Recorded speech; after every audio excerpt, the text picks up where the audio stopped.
आप। Good morning. Good morning. आज हम लोग वॉइस के बारे में चर्चा करेंगे। वॉइस यानी वॉच, बोलने के बारे में, जो बोलने की कला है, जो आर्ट ऑफ स्पीकिंग जो है, उसको हम वॉइस बोलते हैं।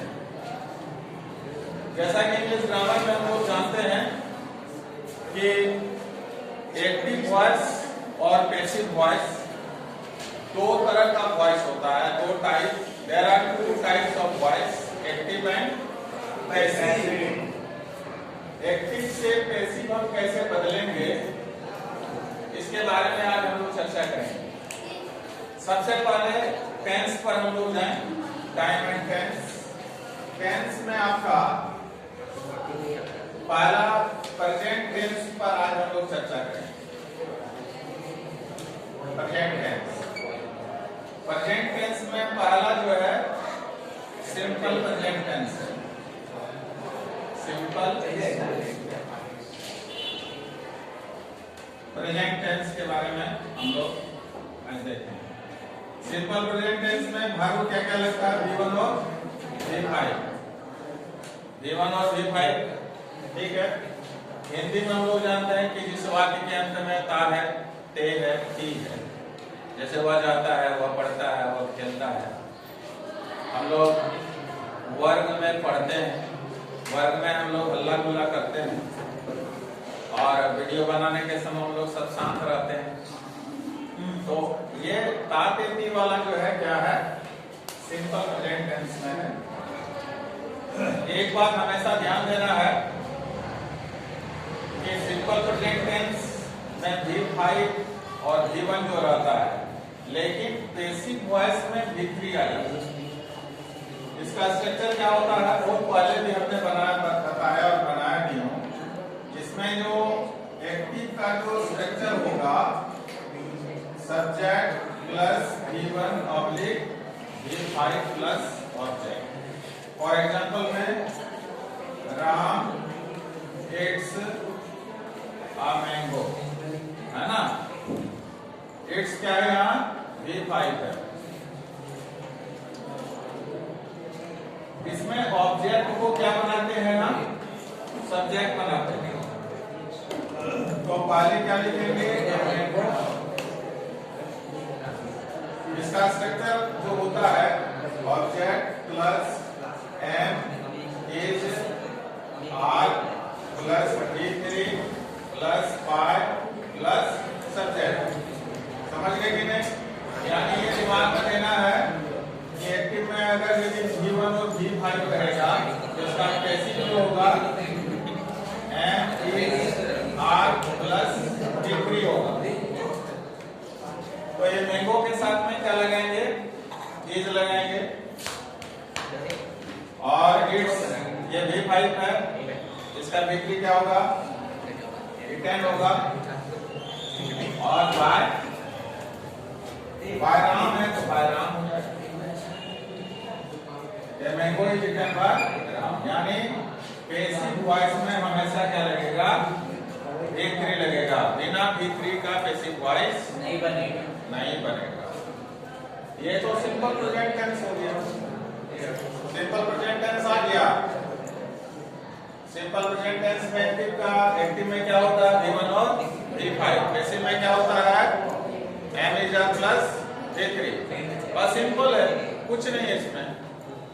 उसी तरह से कंटीन्यूअस के बारे में अगर चर्चा करेंगे, दस तक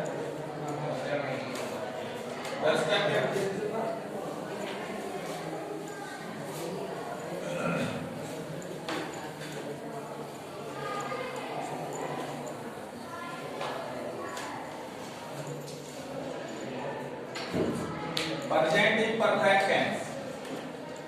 प्रेजेंट इम्परफेक्ट टेंस।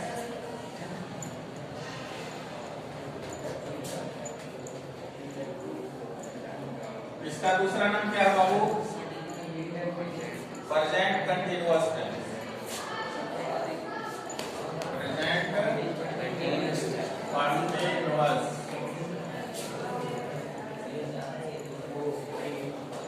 इसमें एक्टिव का जो होता है ना, इसमें कुछ नहीं है कि सिर्फ V4 लगाना है, लेकिन V4 लगाने के पहले M को लगाएंगे ही ना, M प्लस V4, ये क्या हो जाएगा? प्रेजेंट कंटीन्यूअस एक्टिव में।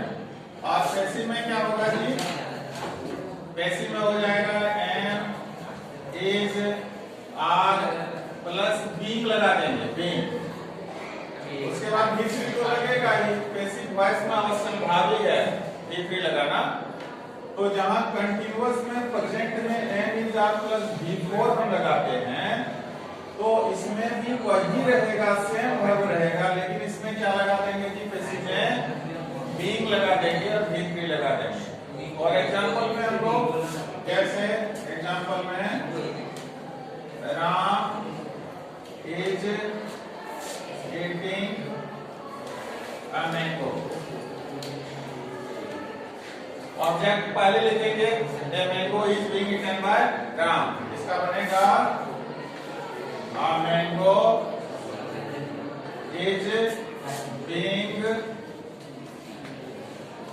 eaten by Ram।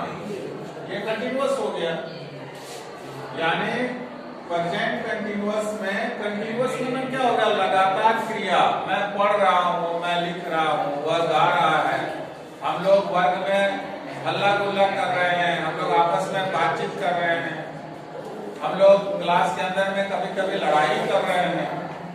तो जो लगातार क्रिया होता है वो कंटीन्यूअस में होता है। समझ गए कि नहीं? Yes sir. बहुत सारा विद्यार्थी देखना कि सर झुका के जो है सो चिंतन कर रहे हैं, है ना।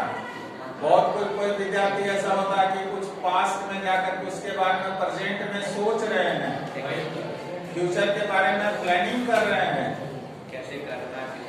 यानी क्रिया लगातार होना चाहिए, तब वो क्या कहलाता है कि कंटीन्यूअस कहलाता है। ये दूसरा हो गया ना। पहला फिर से रिवीजन करो। एक्टिव में पहला वर्ब क्या आता है? सिंपल प्रेजेंट टेंस में V1 और V5। इसका पैसिव क्या होता है? M is R plus V3, ये बन गया पैसिव। Yes sir. दूसरा में कंटीन्यूअस में क्या आएगा? M is R plus V4। इसका पैसिव में क्या आएगा? बीइंग लगा देंगे, बीइंग लगा देंगे तो हो ही जाएगा। तीसरा जो है आपका वो present perfect tense, present perfect tense. इसमें जो है क्या होता है बाबू?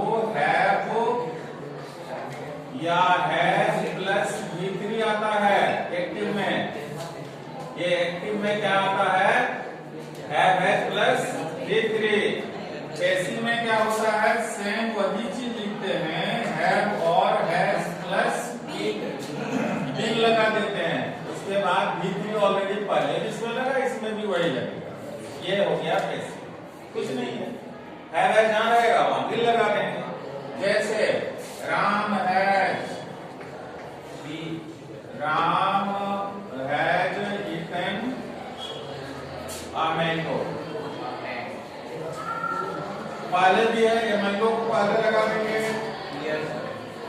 मैंगो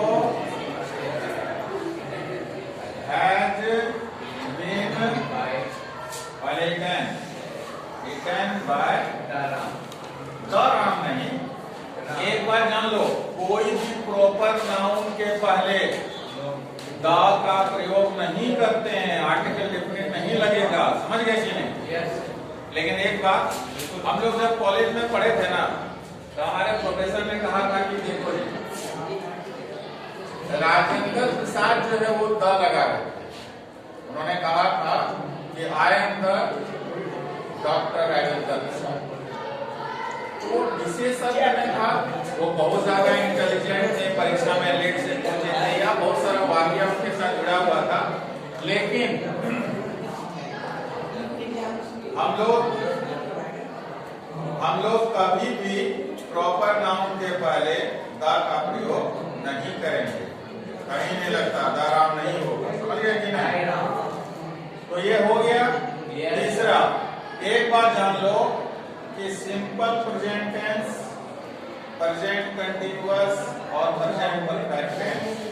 ये प्रेजेंट टेंस का जो 4 पार्ट होता है, 4 काइंड्स होता है, उसमें से मात्र हम लोग 3 का ही पैसिव बनाते हैं। हालांकि बहुत सारा ग्रामर, आधुनिक ग्रामर में क्या है कि भाई 4 का बना दिया, लेकिन नहीं, हमको हम जो पढ़े हैं, जो हमारे गुरु ने हमको जो पढ़ाया वो 3 ही पढ़ाया। मैं भी वही तुम लोगों को परोस रहा हूं। जो भोजन हमें कराया गया ग्रामर में, वही भोजन को हम परोस रहे हैं। ठीक है, यानी प्रेजेंट टेंस में हम 3 ही बनाएंगे। पहला सिंपल प्रेजेंट टेंस, एक बार रिवीजन करो। A1 B5 passive, am is are plus B3। Present continuous active, am is are plus B4। Passive, am is are plus B plus B3। और तीसरा प्रेजेंट परफेक्ट टेंस में have has plus B3, इसका passive have has plus been plus B3। यही तो 3 बनता है present tense में, और कुछ नहीं है। तो आज जो है सिर्फ प्रेजेंट टेंस के ऊपर में हम लोग चर्चा किए। इसमें प्रेजेंट टेंस का 4 पार्ट है, 4 में से मात्र हम लोग पैसिव उसका किसका बनाते हैं, 3 का बनाते हैं। तो आज इतना ही, धन्यवाद।